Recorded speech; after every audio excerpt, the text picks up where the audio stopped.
Hello friends, मेरा नाम सुधा सरस्वती है। मैं अपने यूट्यूब चैनल में आप सभी लोगों का स्वागत करती हूँ। आज मैं लेकर आई हूँ हिंदी विषय से संबंधित प्रश्न लेकर आई हूँ जो बहुत ही ज़्यादा इम्पोर्टेंट है, क्योंकि हिंदी का अगर पेपर आएगा तो ये चीज़ हर पेपर में आनी ही है, चाहे थोड़ी सी आए, एक क्वेश्चन दो क्वेश्चन आए, बट आना ज़रूर है, क्योंकि ये एक ऐसी चीज़ है जो हिंदी में आती ही है, क्योंकि इसके बिना हिंदी आपकी अनकम्फर्टेबल हो गई, मतलब आपकी अनकम्प्लीट हो गई, मतलब पूरी नहीं है। तो वो मैं आपको विस्तार पूर्वक शॉर्टकट तरीके से समझाऊंगी, लेकिन उसके बारे में डिटेल आपको पूरी दूंगी। अगर आपको मेरी वीडियो पसंद आए तो प्लीज़ लाइक शेयर कमेंट करना ना भूलें, मेरे चैनल को सब्सक्राइब ज़रूर कर लें। वीडियो स्टार्ट करते हैं। देखिए, गद्यांश और पद्यांश में अंतर, यानी कि गद्य और पद में आपको डिफरेंस बताऊंगी, क्योंकि कभी कभी पेपर में आ जाता है गद्यांश पद्यांश में अंतर बताइए, 1 नंबर का क्वेश्चन आ जाता है।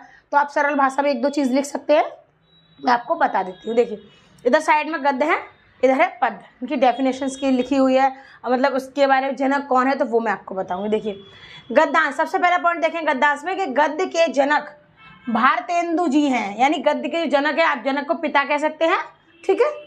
तो गद्य के जो जनक है वो कौन है? भारतेंदु जी हैं, ठीक है। आगे आएंगे हम पद पे आएंगे। देखिए, पद के जनक सच्चिदानंद, हीरानंद, वात्स्यायन अज्ञेय माने जाते हैं, ठीक है। तो ये देखिए, ये पद्य के जनक है, ये आपके गद्य के जनक है। अब हम आएंगे पॉइंट नंबर 2 पे कि गद्य की पहचान कैसे करेंगे। आप देखिए, पहचान ऐसे करेंगे कि गद्य में लयात्मकता नहीं होती, यानी लयात्मकता का मतलब समझे हम कि लय, कहते हैं ना एक ही सुर में गाओ, एक ही लय में गाओ। आप राष्ट्रीय गान वगैरह गाते हैं या राष्ट्रीय गीत तो बोलते हैं ना एक ही सुर में एक ही लय में गाओ, तो वो होता है कि लयात्मकता, यानी कि गद्य में कोई लयात्मकता होती नहीं है, लय नहीं होती कोई भी, बिल्कुल आप ऐसे कार्य तरह पढ़ते हैं जो राम नाम काम साम धाम, इस तरीके से आप पढ़ सकते हैं, ठीक है। अब देखिए, पद्य में देखेंगे पॉइंट दूसरा कि पद्य में लयात्मकता, लयात्मकता में तो होता लय होती है, या आप इसको ऐसे लिख सकते हैं, इसे सुर के साथ हम गा भी सकते हैं, क्योंकि ये क्या होते हैं, कविताएं होती है ना, तो कहते हैं रामा रामा रामा रे, इस तरीके से कर सकते हैं आप, तो लय में बनेगा। इसमें क्या कर सकते हैं आप कि वह एक बार जंगल गया था, उसने वहां पर एक शेर देखा, तो इस तरीके की कहाँ किताबें यहाँ पर आती हैं और इस तरीके की चीजें इधर आती है जो गा सकते हैं हम, ठीक है। अब पॉइंट नंबर 3 देखेंगे हम गद्य में कि गद्य का संबंध हमारे विचारों से होता है। एक चीज का ध्यान रखेंगे, संबंध का मतलब होता है रिलेशन। दूसरा पॉइंट देखेंगे, सबसे मेन है हमारे विचार, कि हमारे विचार क्या कहते हैं, ये उससे संबंधित होता है, क्योंकि इसमें क्या है, विचार ज्यादातर आप देखिए भावार्थ वगैरह लिखेंगे, उसमें विचार भाव प्रकट कीजिए, उसमें इस तरीके की चीजें लिखी होती है कि विचारों को प्रकट कीजिए, आप इसके बारे में क्या जानते हो उसके बारे में विचारों को प्रकट कीजिए। अब देखिए, पद्य का तीसरा पॉइंट देखेंगे हम कि पद्य का संबंध हमारी भावनाओं से है।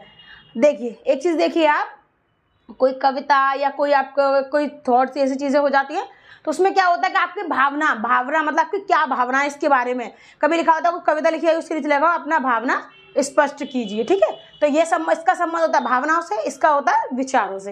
पॉइंट नंबर 4 देखेंगे हम गद्य का, इसके अंतर्गत कहानी, उपन्यास, नाटक, निबंध, पत्र, यानी इसके संग सब चीजें बड़ी बड़ी साइज में आती है, ठीक है। कोई कहानी हो गई, उपन्यास हो गया, नाटक हो गए, निबंध हो गए, पत्र हो गया, आत्मकथा हो गई, और भी अक्षर। अब देखेंगे पद्य का चौथा पॉइंट देखेंगे कि इसके अंतर्गत गीत यानी गाने, भजन, कविता, गाना, ये चीज इसकी लय होती है, लय बनती है, वो चीजें आपके पद्य में आ जाती हैं। अब आगे आएंगे गद्य में, पॉइंट नंबर 5 देखेंगे कि गद्य में अलंकार का प्रयोग नहीं होता। जो हमारा अलंकार होता है गद्य में उसका प्रयोग नहीं होता, क्योंकि वो सादा सिंपल चलता ही रहता है कहानी कविता की तरह। अब देखिए, पद्य क्या है, पद्य में अलंकार का प्रयोग होता है, इसमें अलंकार का प्रयोग होता है क्योंकि ये कविता होती है, इसमें जगह जगह आपका पद, छंद, दोहे वगैरह से दिए जाते हैं ना, तो इसमें उसका यूज होता है। अब देखिए, गद्य का छठा पॉइंट देखेंगे, गद्य को पढ़ना काफी आसान होता है, यानी कि कहानी किताबें आपने देखा तो आप एक रन पढ़ते ही चले जाते हैं, ठीक है।